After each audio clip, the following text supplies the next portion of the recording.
New Zealand প্রশান্ত মহাসাগরের ঠিক দক্ষিণে অবস্থিত, অস্ট্রেলিয়া থেকে প্রায় 4000 কিলোমিটার দূরে। এটি বিশ্বের দ্বিতীয় সর্বাধিক শান্তিপূর্ণ দেশ।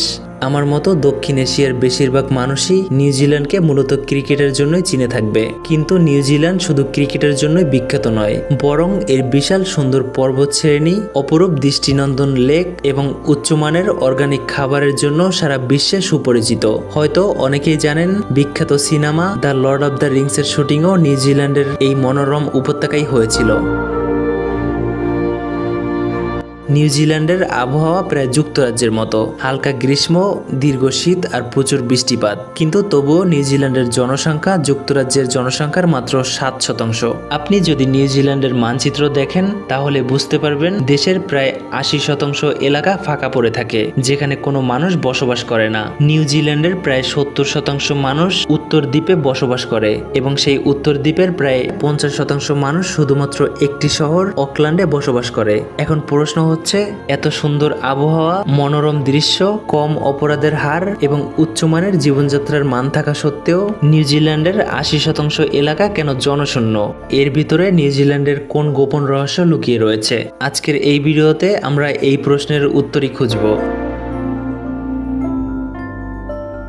বিশ্ব মানচিত্রে তাকালে দেখা যায় নিউজিল্যান্ড বাকি বিশ্বের তুলনায় বেশ বিচ্ছিন্ন অবস্থানে রয়েছে। অর্থাৎ আপনি যদি মুম্বাই থেকে বিমানে চড়েন তাহলে আপনাকে পুরো আরব সাগর ও ভারত মহাসাগর পাড়ি দিতে হবে। প্রায় 18 থেকে 22 ঘন্টা ফ্লাইটের পরেই নিউজিল্যান্ডে পৌঁছানো যায়। নিউজিল্যান্ড সরকারের অফিসিয়াল ওয়েবসাইট অনুযায়ী প্রায় 1000 বছর আগে 1320 শতাব্দী থেকে 1350 শতাব্দীর মধ্যে মাওরি জনগণ প্রথম নিউজিল্যান্ডে আসে। তারা ছিল প্রশান্ত মহাসাগরের অধিবাসী, যারা পলিনেশিয়ান দ্বীপপুঞ্জ থেকে নিউজিল্যান্ডে এসেছিল।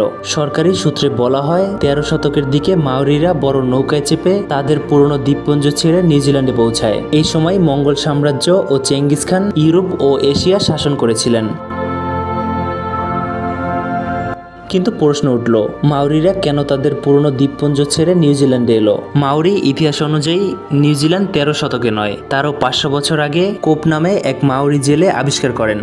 কোপ তার উপজাতিদের জন্য মাছ ধরতেন, কিন্তু এক সময় অক্টোপাসের প্রভাবে মাছ পাওয়া বন্ধ হয়ে যায়। তখন তিনি খাবারের সন্ধানে নতুন দ্বীপ খুঁজতে প্রায় 20 থেকে 25 জন সঙ্গীকে নিয়ে সমুদ্রে বের হন। কয়েকদিনের যাত্রার পর তারা একটি বিশাল সুন্দর দ্বীপ দেখতে পান, যেটি হলো আজকের নিউজিল্যান্ড।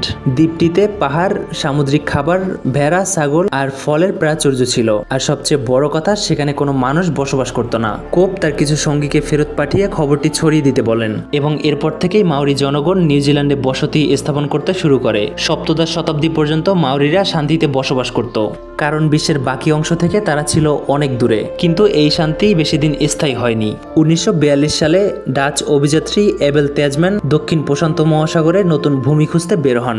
ইউরোপীয়রা তখন বিশ্বাস করত এই অঞ্চলে বিশাল কোনো অজানা মহাদেশ রয়েছে, যা তাদের বাণিজ্যের জন্য নতুন পথ খুলে দিতে পারে। তেজম্যান নিউজিল্যান্ডে পৌঁছে সেখানে নামার চেষ্টা করলে মাওরিদের সঙ্গে সংঘর্ষ বাধে এবং তার বেশ কয়েকজন নাবিকও নিহত হন, ফলে তিনি ফেরত যেতে বাধ্য হন।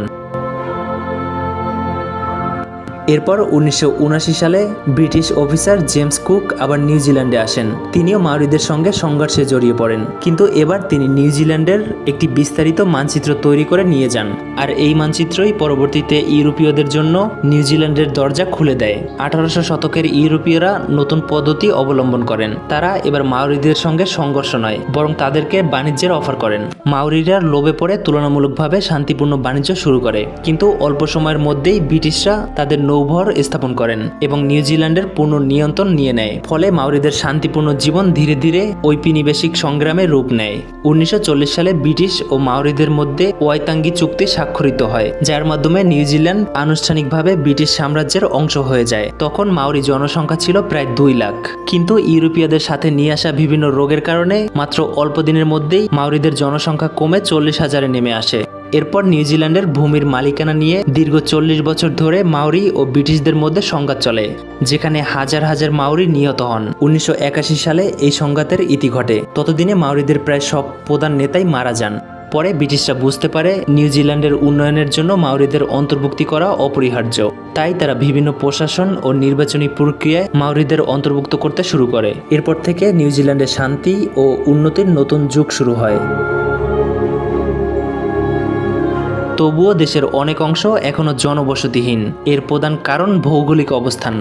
দক্ষিণ নিউজিল্যান্ডের চারপাশ জুড়ে উঁচু উঁচু পাহাড়, যেখানে অবকাঠামো নির্মাণ করা প্রায় অসম্ভব। নিউজিল্যান্ডের পূর্ব দিকে জমি অনুর্বর, ফলে কৃষিকাজও এখানে অনেক কঠিন। এই জন্যই নিউজিল্যান্ডের বেশিরভাগ জনসংখ্যা উত্তর দ্বীপে কেন্দ্রীভূত। দ্বিতীয় বিশ্বযুদ্ধের পর জনসংখ্যা বাড়ানোর জন্য সরকার অভিবাসন নীতি শিথিল করে। এর আগে নিউজিল্যান্ডে অধিবাসীদের প্রবেশ নিষিদ্ধ ছিল, ফলে জনসংখ্যাও তখন কম ছিল। কিন্তু 1950 সালের পর এশিয়া, বিশেষ করে চীন, ফিলিপাইন ও ভারত থেকে অধিবাসীরা নিউজিল্যান্ডে আসতে শুরু করে। বর্তমানে নিউজিল্যান্ডের জনসংখ্যার প্রায় 27% অভিবাসী, যাদের বেশিরভাগই অকল্যান্ড ও তার আশেপাশে বসবাস করে। আর এ কারণেই অকল্যান্ড বিশ্বের অন্যতম ব্যয়বহুল শহর।